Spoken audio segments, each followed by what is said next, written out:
Supercrack Estrella presenta el lugar donde fueron encerrados los ángeles caídos en el pasado. Un sacerdote católico y misionero, el padre Pedro se adentró junto a un grupo de exploradores en lo profundo del Amazonas, en una piragua, pequeña embarcación amazónica, con un motorcito fuera de borda, y entraron en contacto con un grupo aborigen que nunca había tenido relación con seres provenientes de otros lares, ni con la tecnología que representaban. Así, luego de los contactos iniciales por señas, ambos grupos humanos se entendieron y se dispusieron a pasar la noche. A la mañana siguiente, los exploradores y el padre Pedro quedaron estupefactos cuando al lado de la piragua, y del motor de la embarcación, había una ofrenda de frutas, flores y alimentos provenientes de la selva, obsequio que no estaba destinado para ellos, sino para la piragua, mejor dicho, para el pequeño motor de la piragua.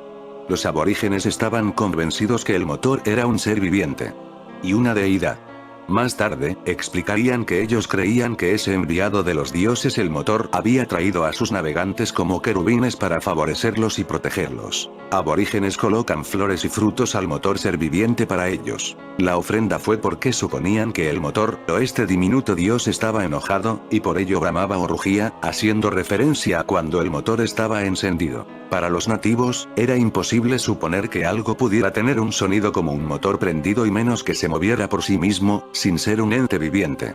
Pero retrocedamos en la historia miles de años, por allá cuando no existía ninguna máquina, ni artefacto inventado por los humanos. Un registro escrito de una civilización muy primitiva nos cuenta un incidente. Leamos este relato de alguien que lo narra. Yo miré, y vi un viento huracanado que venía del norte, y una gran nube con un fuego fulgurante y un resplandor en torno de ella. En medio del fuego, vi la figura de 4 seres vivientes, cada uno tenía 4 alas, sus piernas eran rectas, sus pies, como pezuñas de ternero, y resplandecían como el fulgor del bronce bruñido. Sus alas se tocaban una a la otra, sus alas estaban extendidas hacia lo alto. Cada uno tenía 2 alas que se tocaban entre sí y otras 2 que les cubrían el cuerpo. Entre estos seres vivientes había un fuego como de brasas incandescentes, como de antorchas, que se agitaba en medio de ellos. El fuego resplandecía, y de él salían rayos. Yo miré a los seres vivientes, y vi que en el suelo, al lado de cada uno de ellos, había una rueda. El aspecto de las ruedas era brillante como el topacio, y las 4 tenían la misma forma. En cuanto a su estructura, era como si una rueda estuviera metida dentro de otra. Las 4 ruedas tenían llantas, y yo vi que las llantas estaban llenas de ojos, en todo su alrededor. Cuando los seres vivientes avanzaban, también avanzaban las ruedas al lado de ellos, y cuando los seres vivientes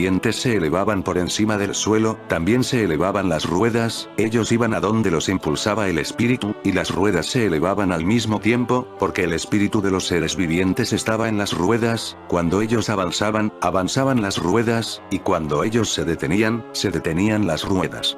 Sobre las cabezas de los seres vivientes, había una especie de cúpula reluciente como el cristal. Yo oí el ruido de sus alas cuando ellos avanzaban. Era como el ruido de aguas torrenciales, como el estruendo de una multitud o de un ejército acampado. Al detenerse, replegaban sus alas, y se produjo un estruendo sobre la cúpula que estaba sobre sus cabezas, y dentro de la cúpula, había algo así como una piedra de zafiro, con figura de trono. Y encima de esa especie de trono, en lo más alto, una figura con aspecto de hombre, vestido como fulgor como de electro, algo así como un fuego que lo rodeaba desde lo que parecía ser su cintura para abajo. Vi algo así como un fuego y una claridad alrededor de él como el aspecto del arco iris que aparece en las nubes los días de lluvia. Así era la claridad que lo rodeaba. Este era el aspecto de la semejanza de Dios.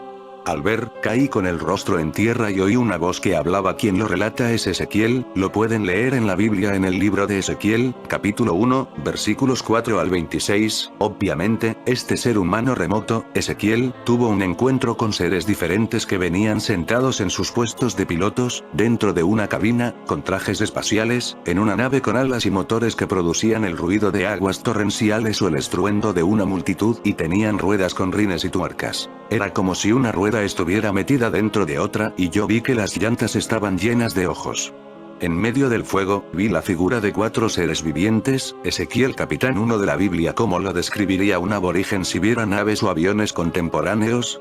Al igual que los aborígenes amazónicos que cuenta el padre Pedro, Ezequiel no podía comprender que los únicos seres vivientes eran quienes estaban en las naves y no estas máquinas voladoras con alas y motores. Cada uno tenía dos alas que se tocaban entre sí y otras dos que les cubrían el cuerpo. Para Ezequiel, los seres diferentes y sus naves, todos eran seres vivos y dioses. El jefe del escuadrón aéreo o espacial y que habla con él, es comprensible que lo tildará de Dios, Señor, Jehová, Todopoderoso, Omnipotente, Ser Supremo, Poder Celestial, u otros nombres que en la Biblia, o en cualquiera de los libros sagrados de otras culturas o religiones, describen en sus escritos. Asimismo, los otros seres vivientes quienes acompañan a Dios, son de acuerdo a estos seres bíblicos querubines, serafines, ángeles, arcángeles, seres alados, gigantes, nepilines, entre otros nombres para definir a los seres diferentes del ser humano. Si Ezequiel hubiera visto un astronauta, ¿acaso no sería Dios para su comprensión? ¿No lo describiría vestido como el fulgor del electro y sentado en un trono debajo de su cúpula reluciente como el cristal? Estas historias las traemos a colación porque debemos decir con todo respeto que los libros sagrados de distintas religiones, entre ellos la Biblia, son compilaciones de narraciones escritas por seres humanos que refirieron lo que vieron pero acorde a los conocimientos que tenían para su era. Sin embargo, ¿hablaron realmente con el Creador? ¿O con seres diferentes que contaban con un mayor conocimiento y una tecnología superior? Otro ejemplo, lo leemos en el primer libro de la Biblia, el Génesis, capítulo 6, donde dice: cuando la humanidad comenzó a multiplicarse sobre la faz de la tierra y les nacieron hijas, vieron los hijos de Dios que las hijas de los hombres les venían bien, y tomaron por mujeres a las que preferían. Por aquel entonces había gigantes en la tierra, y también los hubo después que los hijos de Dios se unieran a las hijas de los hombres y ellas les dieron hijos. Estos fueron los héroes de la antigüedad, hombres famosos. ¿Quiénes eran estos hijos de Dios que tuvieron hijos con las hijas de los hombres que fueron famosos como Sansón? ¿Eran dioses, o ángeles? ¿O seres diferentes de otras civilizaciones o culturas más avanzadas? En el libro Deuteronomio, capítulo 23, versículos 13 al 15 se lee lo que señala un enviado de Dios. Tendrás, asimismo, un lugar fuera del campamento para hacer allí tus necesidades, y cuando salgas afuera para hacer tus necesidades, cavarás un hoyo y luego lo volverás a tapar para cubrir tus excrementos, porque el Señor, tu Dios, recorrerá el campamento para protegerte y para poner a tus enemigos en tus manos. Es claro que para este ser diferente le importaba que los humanos no lo contaminaran con sus enfermedades, y le enseña una perspectiva de salud que, para ese entonces los humanos, de esa época y cultura, no lo practicaban. En el libro de Éxodo, Moisés habla con Jehová o Dios, y este ser diferente le dice que pinten una marca con sangre en las puertas de las casas de los judíos porque la sangre será vuestra señal en las casas donde moráis. Cuando yo vea la sangre pasaré de largo ante vosotros, y no habrá entre vosotros plaga exterminadora. Cuando yo hiera el país de Egipto, durante 7 días comeréis ácimos, ya desde el primer día quitaréis de vuestras casas la levadura. Todo el que desde el día primero hasta el día séptimo coma pan, ese tal será exterminado de en medio de Israel. Todo aquel que coma algo fermentado, sea forastero o natural del país, será exterminado. El libro de Éxodo continúa detallando: se puso en marcha el ángel de Dios que iba al frente del ejército de Israel, y pasó a retaguardia. También la columna de nube de delante se desplazó de allí y se colocó detrás poniéndose entre el campamento de los egipcios y el campamento de los israelitas. La nube era tenebrosa. Moisés extendió su mano sobre el mar, y Dios hizo soplar durante toda la noche un fuerte viento del este que secó el mar, y se dividieron las aguas. Los israelitas entraron en medio del mar mientras que las aguas formaban muralla a derecha e izquierda. Los egipcios se lanzaron en su persecución, entrando tras ellos, en medio del mar, todos los caballos del faraón, y los carros con sus guerreros. Llegada la vigilia matutina, miró Dios desde la columna de fuego y humo hacia el ejército de los egipcios, y sembró la confusión en el ejército egipcio. Trastornó las ruedas de sus carros, que no podían avanzar sino con gran dificultad. Y exclamaron los egipcios: huyamos ante Israel, porque Dios pelea por ellos contra los egipcios. Preguntémonos, ¿una conciencia o presencia universal o Dios mandaría a un ángel o vendría en una nube tenebrosa y haría una guerra química de aniquilación? Todo aquel que coma algo fermentado, sea forastero o natural del país, será exterminado. Esto no tiene sentido, pero sí que representantes de una civilización más avanzada usó sus armas para favorecer a un pueblo en contra de otra cultura que lo esclavizaba. Igual ocurre con Sodoma y Gomorra. Entonces el Señor hizo llover sobre Sodoma y Gomorra azufre y fuego y arrasó aquellas ciudades, y toda la redonda con todos los habitantes de las ciudades y la vegetación del suelo. ¿Qué fue esto? ¿Ataques atómicos del Señor? El episodio del diluvio nos muestra a un ser diferente, no humano y genocida cuando le dice a Noé: he decidido acabar con todos los seres vivos, porque la tierra está llena de violencias por culpa de ellos, por eso, he aquí que voy a exterminarlos de la tierra. Yo oí el ruido de sus alas cuando ellos avanzaban. Era como el ruido de aguas torrenciales, como el estruendo de una multitud o de un ejército acampado. Al detenerse, replegaban sus alas. Ezequiel capítulo 1. Asimismo, otro aparte extraño de la Biblia es el que se menciona en el libro de Éxodo, capítulo 25, donde se explica detalladamente cómo construir un artefacto de comunicaciones, el Arca de la Alianza, donde Dios le dice a Moisés: te comunicaré todo lo que haya de ordenarte para los israelitas. Por cierto, este aparato es impresionante porque además de que Dios habla a distancia por este receptor, es a su vez muy peligroso. Aparentemente transmitía radiaciones mortales. El lugar donde fueron encerrados los ángeles caídos, fue en el pasado. El pozo del abismo no sería más que un agujero negro producido por una máquina del tiempo. El lugar donde fueron encerrados entonces sería el pasado, al principio de los tiempos de la creación, cuando la tierra aún no contenía vida humana. Mensaje Ángeles Caídos dice así: estamos viajando en el tiempo hacia nuestro origen. Ciertamente de los ángeles dice: el que hace a sus ángeles espíritus, y a sus ministros llama de fuego. Los seres angelicales fueron creados por Dios, los cuales a su vez son criaturas espirituales, son espíritus. ¿Podría ser entonces que estos espíritus encarcelados son ángeles caídos encarcelados? Como veremos más adelante, sí, eso es lo que son. Pero primero veamos el antecedente de esto. Como ya vimos en otros vídeos, los ángeles son criaturas espirituales y aunque todos fueron creados por Dios, no todos permanecieron con él, algunos se le rebelaron y cayeron de la posición en la que estaban. El jefe de los ángeles caídos es el diablo o Satanás. Su rebelión y caída se describen en los siguientes dos pasajes: Ezequiel 28, 11, 19 e Isaías 14, 3, 23. No obstante, el pasaje anterior de 1 de Pedro 3, 20, se remota al tiempo de los días de Noé. El diablo ya se había revelado mucho antes de esos días, ya que lo vimos activo en el jardín del Edén. A pesar de eso, él y sus ángeles ahora no están en prisión. Más bien, se le describe como príncipe de la potestad del aire, Efesios 2, 2, y a él así como a sus ángeles caídos como principados, potestades, gobernadores de las tinieblas de este siglo, u de siglos pasados, huestes espirituales de maldad en las regiones celestes, Efesios 6, 12, huestes espirituales de maldad son o es literalmente una gran cantidad de espíritus malignos, y esto es lo que son los ángeles caídos, que ahora están activos en las regiones celestes, por lo cual, 1 de Pedro 3, 19, no se refiere a la caída del diablo, sino a otra rebelión de ángeles ocurrida en los días de Noé y antes del diluvio. Estos espíritus caídos terminaron en prisión. Vamos a leer más sobre esto en 2 de Pedro y en Judas. Pero primero vamos a Génesis 6, exactamente antes del diluvio. Ahí vamos a encontrar los detalles sobre la caída de estos ángeles. Génesis 6, 1, 8. Aconteció que cuando comenzaron los hombres a multiplicarse sobre la faz de la tierra, y les nacieron hijas, que viendo los hijos de Dios que las hijas de los hombres eran hermosas, tomaron para sí mujeres, escogiendo entre todas, y dijo Jehová: no contenderá mi espíritu con el hombre para siempre, porque ciertamente él es carne, mas serán sus días 120 años. Había gigantes en la tierra en aquellos días, y también después que se llegaron los hijos de Dios a las hijas de los hombres, y les engendraron hijos. Estos fueron los valientes que desde la antigüedad fueron varones de renombre, y vio Jehová que la maldad de los hombres era mucha en la tierra, y que todo designio de los pensamientos del corazón de ellos era de continuo solamente el mal, y se arrepintió Jehová de haber hecho hombre en la tierra, y le dolió en su corazón. Y dijo Jehová: raeré de sobre la faz de la tierra a los hombres que he creado, desde el hombre hasta la bestia, y hasta el reptil y las aves del cielo. Pues me arrepiento de haberlos hecho, pero no he hallado gracia ante los ojos de Jehová. Algo ocurrió cuando el hombre comenzó a multiplicarse. Los hijos de Dios vieron a las hijas de los hombres y tomaron esposas de entre ellas. Nota que el versículo 1 pone en contraste los hombres y las hijas de los hombres con los hijos de Dios. ¿Quiénes son estos hijos de Dios?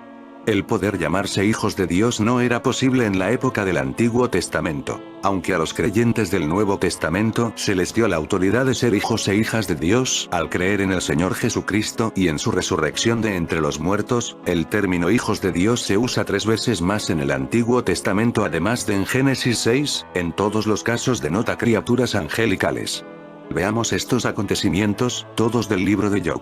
Job 1, 6. Un día vinieron a presentarse delante de Jehová los hijos de Dios, entre los cuales vino también Satanás, y una referencia muy similar en Job 2, 1. Aconteció que otro día vinieron los hijos de Dios para presentarse delante de Jehová, y Satanás vino también entre ellos presentándose delante de Jehová. Los hijos de Dios que se presentaron delante del Señor obviamente fueron ángeles. También en Job 38, 7, hablando acerca de la tierra. Cuando alababan todas las estrellas del alba, y se regocijaban todos los hijos de Dios.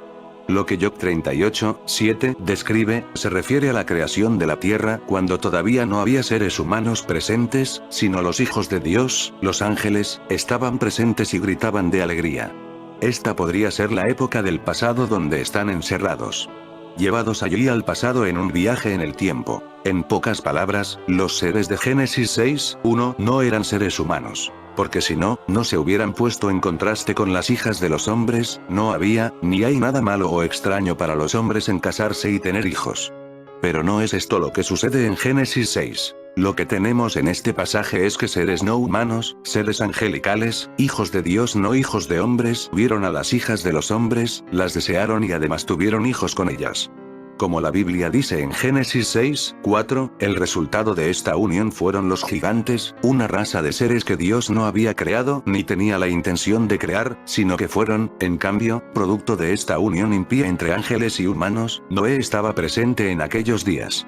Esos eran los días de Noé y a esos días se refiere 1 de Pedro 3, 19. En el Nuevo Testamento tenemos más referencia acerca de esos eventos, vamos a verlos empezando a partir de 2 de Pedro 2, 4, 5, 9, 2 de Pedro 2, 4, 5, 9. Porque si Dios no perdonó a los ángeles que pecaron, sino que arrojándolos al infierno los entregó a prisiones de oscuridad, esto es posiblemente una referencia a agujeros negros necesarios para los viajes en el tiempo, para ser reservados al juicio. Y si no perdonó al mundo antiguo, sino que guardó a Noé, pregonero de justicia, con otras 7 personas, trayendo el diluvio sobre el mundo de los impíos. La frase arrojándolos al infierno cast them down to hell es una palabra en el texto en griego el verbo, tartaro, y significa arrojar al Tartarus, como Bullinger dice. Tartarus es una palabra griega que no se usa en ningún lado ni en el Septuaginta. Septuaginta es una palabra del griego antiguo que se traduce como Antiguo Testamento. Homero la describe como subterráneo. La Tartarus homérica es la prisión de los titanes o gigantes que se rebelaron en contra de Zeus.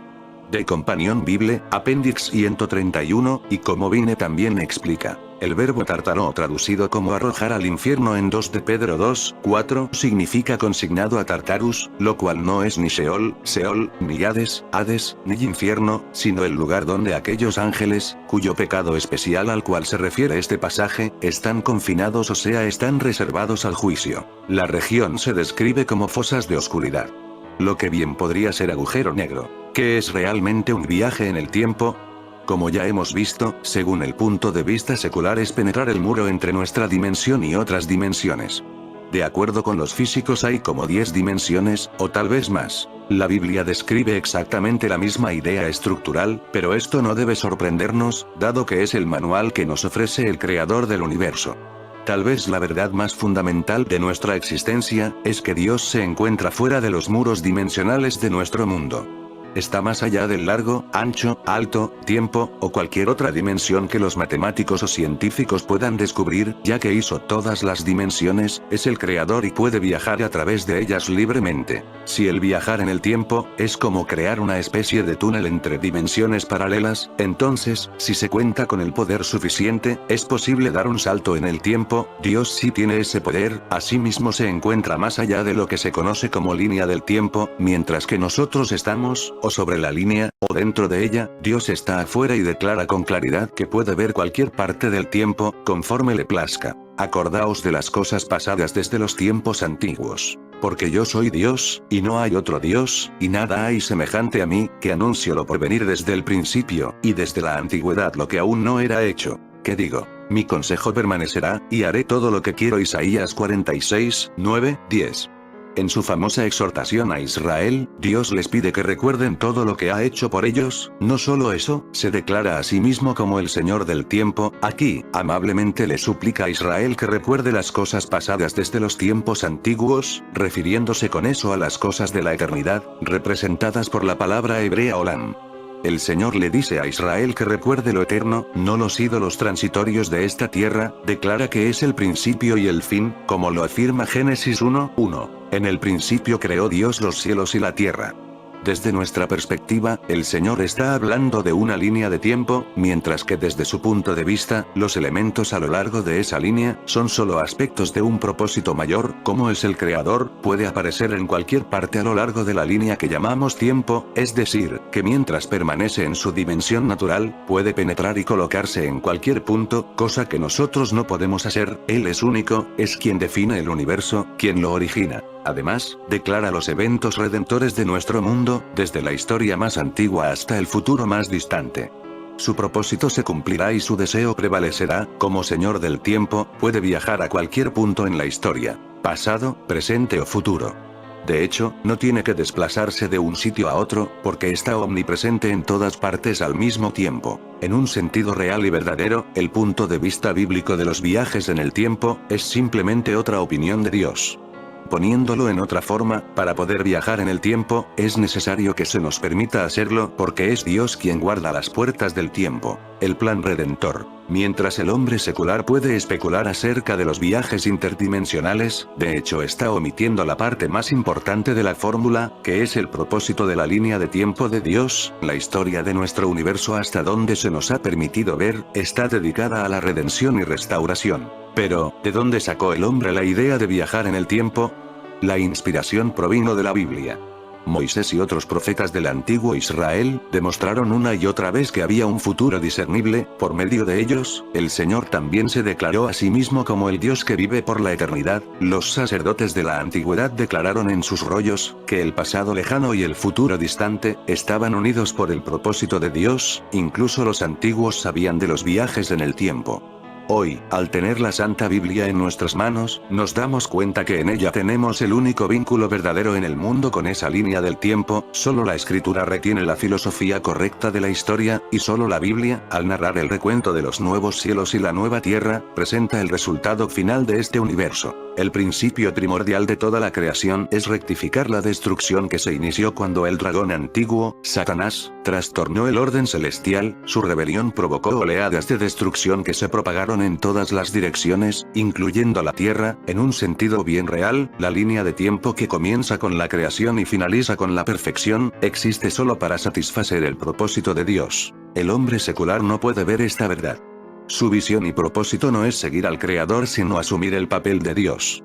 El hombre egotista anhela ser el amo y controlar las dimensiones de tiempo y espacio, sin reconocer que solo le pertenecen al Creador. El Señor declara que son inseparables de Él. Lo que pasó, ya antes lo dije, y de mi boca salió. Lo publiqué, lo hice pronto, y fue realidad, por cuanto conozco que eres duro, y barra de hierro tu cerviz, y tu frente de bronce. Te lo dije ya hace tiempo. Antes que sucediera te lo advertí, para que no dijeras: mi ídolo lo hizo, mis imágenes de escultura y de fundición mandaron estas cosas. Lo oíste, y lo viste todo. ¿Y no lo anunciaréis vosotros? Ahora, pues, te he hecho oír cosas nuevas y ocultas que tú no sabías. Ahora han sido creadas, no en días pasados, ni antes de este día las habías oído, para que no digas: he aquí que yo lo sabía. Isaías 48, 3, 7.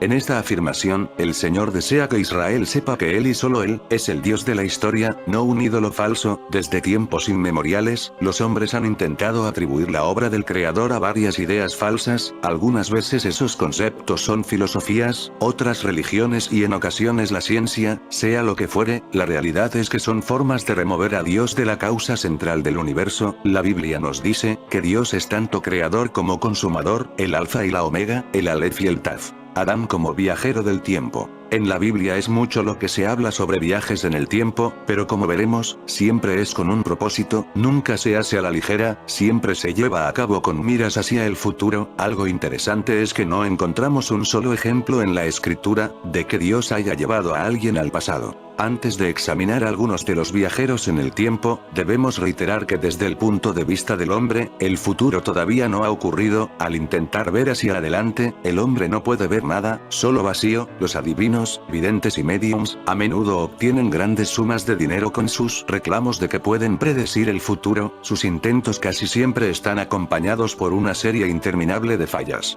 Para viajar en un reino que solo le pertenece a Dios, uno debe conocer al amo de la eternidad. Los profetas falsos, siguen o sus propias urgencias carnales o los susurros que escuchan desde el reino de las tinieblas. De ninguna manera están conectados con la fuente real de información. Eruditos de la antigüedad dicen que el primer hombre, Adán, vio el futuro. Un comentario judío del Torá, de los primeros 5 libros de la Biblia, declara que Dios le dio a Adán la oportunidad de mirar hacia el futuro. Estos sabios afirman, que en los momentos que siguieron a su pecado, a Adán le fue permitido ver las páginas de la historia futura, ver a aquel que sería el adecuado para actuar como líder, quien llevaría al mundo de regreso al estado de perfección que Dios intentó en el principio. Adán fue condenado a morir el día que pecó, dice la escritura que tenía 130 años cuando nació Set y que vivió otros 800 años después de eso. Murió a la edad de 930 años. Le faltaron 70 años para cumplir su día completo. 2 Pedro 3:8 nos dice: Mas, oh amados, no ignoréis esto, que para con el Señor un día es como 1000 años, y 1000 años como un día.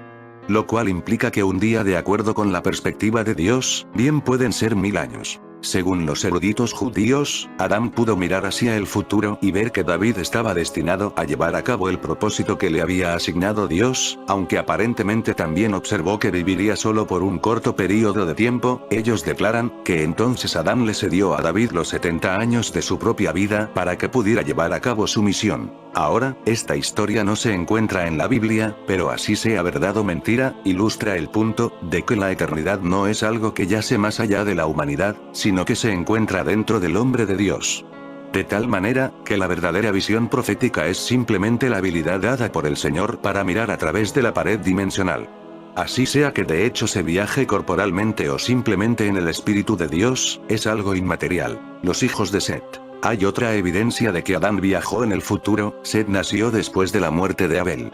En su genealogía se encuentra el piadoso Noé, luego Sem, Abraham, Isaac, Jacob y las 12 tribus de Israel. Los hijos de Set, incluyendo Enoc y Matusalén, también fueron hombres que vivieron en comunión íntima con Dios. Algunos de ellos probablemente también viajaron en el tiempo. Cuando uno mira retrospectivamente a la forma como vivieron sus vidas, la conclusión es ineludible. Refiriéndose a los hijos de Set, el historiador judío Flavio Josefo escribió: fueron también los inventores de esa especie particular de sabiduría relativa a los cuerpos celestes y su orden. En otras palabras, estos hombres primitivos eran astrónomos y matemáticos. Tenemos evidencia contemporánea de esta verdad en la Gran Pirámide, respecto a la cual matemáticos teóricos han declarado que refleja el conocimiento de nuestro sistema solar y la física de nuestro planeta. Pero, ¿construyeron los hijos de Set la pirámide? Josefo afirma que sí, dice en su obra Antigüedades de los Judíos, libro 1, capítulo 2, parágrafo 3. Y para que sus invenciones no se perdieran antes de ser ampliamente difundidas, como según la predicción de Adán todas las cosas serían destruidas primero por el fuego y luego por la violencia de una gran cantidad de agua, construyeron 2 columnas, una de ladrillos y otra de piedra, e inscribieron en ellas sus invenciones. Si la de ladrillos era derribada por la inundación, quedaría la de piedra para exhibir al mundo sus descubrimientos, y le informaría que había otra columna de ladrillos. Hasta el día de hoy han quedado en la tierra de Siria de Egipto. En esta declaración podemos ver 2 cosas. Adán tenía conocimiento del mañana, por consiguiente debió haber viajado al futuro. Sabía del diluvio que habría de venir, también de la fiereza del día del Señor. Adán lo había visto todo, el peso del futuro de la humanidad estaba sobre él. Sus hijos también sentían la carga y querían preservar tanto conocimiento como fuese posible. En nuestro día, los llamados expertos en pirámides estudian la Gran Pirámide, esperando discernir el futuro profético del hombre, pero hasta ahora no han podido hacerlo. Se sienten motivados por el conocimiento de que los hijos de Set, de hecho, registraron la historia futura. Enoc, el hombre interdimensional, quien no ha especulado acerca de la declaración bíblica encontrada en Génesis 5:24, que dice: caminó, pues, Enoc con Dios, y desapareció, porque le llevó Dios. Enoc tenía una relación tan íntima con Dios, que de hecho literalmente pudo traspasar la pared dimensional, como ya hemos visto. Por definición, esto quiere decir que viajó a través del tiempo. Desde el otro lado de esa barrera dimensional, Enoc pudo viajar en el espíritu del Señor, hasta cualquier punto a lo largo de la línea del tiempo de la redención. Además, tenemos pruebas bíblicas de su visión del futuro. De estos también profetizó Enoc, séptimo desde Adán, diciendo: He aquí, vino el Señor con sus santas decenas de millares. Judas 14. No, de hecho, fue testigo de la segunda venida de Cristo. Pero, ¿estaba allí? ¿Sí? Dios lo llevó allí, y usted se preguntará, ¿estaba físicamente o solo en su espíritu? Hablando en términos generales, esto realmente no importa, pero en el caso particular de Enoc, por seguro que estaba corporalmente en la dimensión del Señor, donde el viajar en el tiempo es un hecho. La Torre de Babel. Siguiendo al diluvio anticipado por Adán, los hijos de Noé descendieron a la llanura de Sinar, el lugar que más tarde llegaría a ser conocido como Mesopotamia. Allí se dispusieron a edificar una torre, la que en alguna forma que ignoramos, les iba a permitir llegar al cielo. Aparentemente, ellos retuvieron conocimiento suficiente desde antes del diluvio, ya que estaban convencidos que podían traspasar la barrera dimensional. Desde la perspectiva celestial, la reacción fue rápida y cierta. Y descendió Jehová para ver la ciudad y la torre que edificaban los hijos de los hombres, y dijo Jehová: He aquí el pueblo es uno, y todos estos tienen un solo lenguaje. Y han comenzado la obra, y nada les hará desistir ahora de lo que han pensado hacer. Ahora, pues, descendamos, y confundamos allí su lengua, para que ninguno entienda el habla de su compañero. Así los esparció Jehová desde allí sobre la faz de toda la tierra, y dejaron de edificar la ciudad. Génesis 11, 5, 8. Lo que esos hombres de Sinar querían hacer, era nada más y nada menos que escalar la barrera dimensional. Estaban convencidos que una vez allí, podrían controlar el tiempo y el espacio. En efecto, deseaban tener acceso al cielo.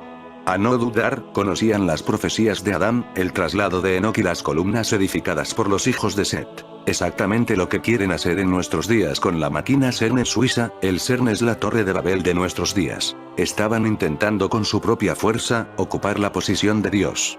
Trataban de hacer lo mismo que intentan hacer los teóricos de hoy por medio de los principios de la ciencia moderna. Pero entonces, como ahora, los viajes en el tiempo son algo prohibido.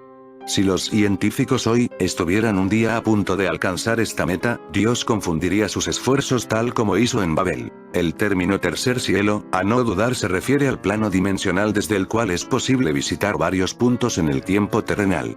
Pero, ¿qué vio Pablo desde allí? Declaró que no podía decirlo. Probablemente vio porciones del futuro que el Señor no desea que sean del conocimiento común. Sabemos que visitó el futuro, porque sus epístolas narran acontecimientos futuros. En sus epístolas a los Corintios, Tesalonicenses y a Timoteo, Pablo habla con autoridad de eventos futuros, describiendo la disipación doctrinal que prevalecerá en los últimos días. Nadie os engañe en ninguna manera, porque no vendrá sin que antes venga la apostasía. 2 Tesalonicenses 2, 3. Pero el Espíritu dice claramente que en los postreros tiempos algunos apostatarán de la fe, escuchando a espíritus engañadores y a doctrinas de demonios. 1 Timoteo 4, 1. Habla de la naturaleza degradada de la última generación. También debes saber esto, que en los postreros días vendrán tiempos peligrosos. Porque habrá hombres amadores de sí mismos, avaros, vanagloriosos, soberbios, blasfemos, desobedientes a los padres, ingratos, impíos, sin afecto natural, implacables, calumniadores, intemperantes, crueles, aborrecedores de lo bueno, traidores, impetuosos, infatuados, amadores de los deleites más que de Dios. 2 Timoteo 3, 1, 4. Nos anima con sus descripciones del rapto de la iglesia. Tampoco queremos, hermanos, que ignoréis acerca de los que duermen, para que no os entristezcáis como los otros que no tienen esperanza. Porque si creemos que Jesús murió y resucitó, así también traerá Dios con Jesús a los que durmieron en él, por lo cual os decimos esto en palabra del Señor, que nosotros que vivimos, que habremos quedado hasta la venida del Señor, no precederemos a los que durmieron, porque el Señor mismo con voz de mando, con voz de arcángel, y con trompeta de Dios, descenderá del cielo, y los muertos en Cristo resucitarán primero. Luego nosotros los que vivimos, los que hayamos quedado, seremos arrebatados juntamente con ellos en las nubes para recibir al Señor en el aire, y así estaremos siempre con el Señor. 1 Tesalonicenses 4, 13, 17. He aquí, os digo un misterio. No todos dormiremos, pero todos seremos transformados, en un momento, en un abrir y cerrar de ojos, a la final trompeta. porque se tocará la trompeta, y los muertos serán resucitados incorruptibles, y nosotros seremos transformados. 1 Corintios 15, 51 minutos, 52 segundos. Ve al hijo de perdición sentado en el templo, autoproclamándose Dios. Nadie os engañe en ninguna manera, porque no vendrá sin que antes venga la apostasía, y se manifieste el hombre de pecado, el hijo de perdición, el cual se opone y se levanta contra todo lo que se llama Dios o es objeto de culto, tanto que se sienta en el templo de Dios como Dios, haciéndose pasar por Dios. 2 Tesalonicenses 2, 3, 4. Como los otros viajeros en el tiempo de la Biblia, a Pablo se le permitió predicar el mensaje de redención. Dios, el Señor de las puertas del tiempo. ¿Qué es realmente un viaje en el tiempo? Como ya hemos visto, es penetrar el muro entre nuestra dimensión y otras dimensiones. Tal vez la verdad más fundamental de nuestra existencia, es que Dios se encuentra fuera de los muros dimensionales de nuestro mundo. Dios está más allá del largo, ancho, alto, tiempo, espacio, o cualquier otra dimensión que los matemáticos o científicos puedan descubrir, ya que Él hizo todas las dimensiones. Es el creador y puede viajar a través de ellas libremente. El creador puede aparecer en cualquier parte a lo largo de la línea que llamamos tiempo. Dios puede ver y acceder cuando le plazca, el pasado, presente y futuro, simultáneamente. Así que en realidad, lo que el ser humano está tratando de hacer, es acceder a la dimensión de Dios. Como Señor del tiempo, Dios puede viajar a cualquier punto en la historia, pasado, presente o futuro.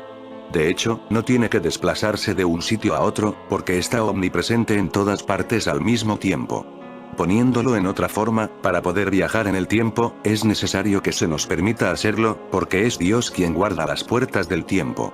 En la dimensión del Señor, el viajar en el tiempo ya es un hecho, la puerta del tiempo que existe hoy. Para viajar en el tiempo, un reino que solo le pertenece a Dios, uno debe conocer al amo de la eternidad.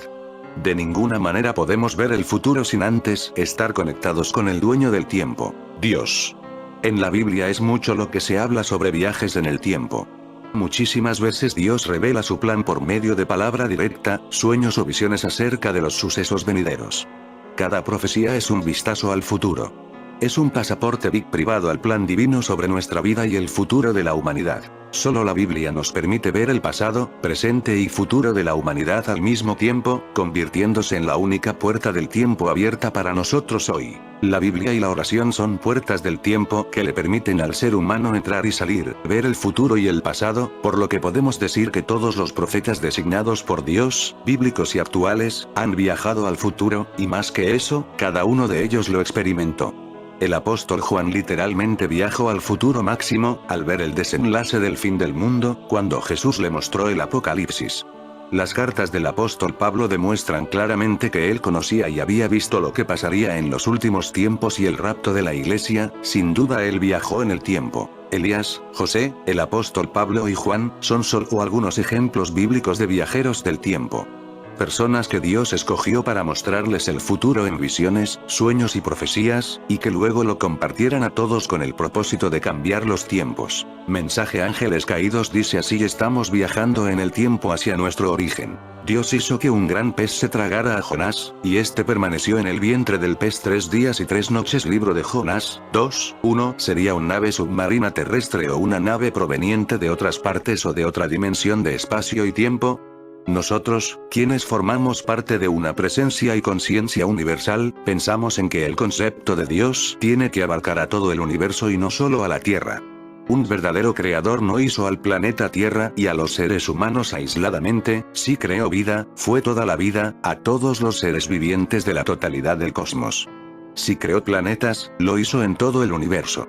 Deben existir infinitos planetas e infinitas formas de vidas, y en cada planeta y en cada forma de vida existe una conexión con una conciencia universal, la conciencia de Dios. El Creador, por definición, tiene que estar en todas las partes porque es omnipresente. Por ello, nosotros no hablamos de Dios sino de la presencia, porque esta conciencia universal se encuentra presente en todas partes, por una sola razón, porque cada parte, cada átomo, cada molécula, cada célula, forma parte de la presencia. Pero, esta presencia, o si lo prefiere llámela Dios, es algo más que la suma de todas las partes del universo, porque tiene además una propia conciencia universal, se expresa en todo el universo y podemos encontrar su infinita conciencia, seamos humanos o seres diferentes de otras latitudes. Un arma avanzada fue lo que destruyó a Sodoma y Gomorra. En fin amigos de Super Crack Estrella, si el video te gustó pulgar arriba.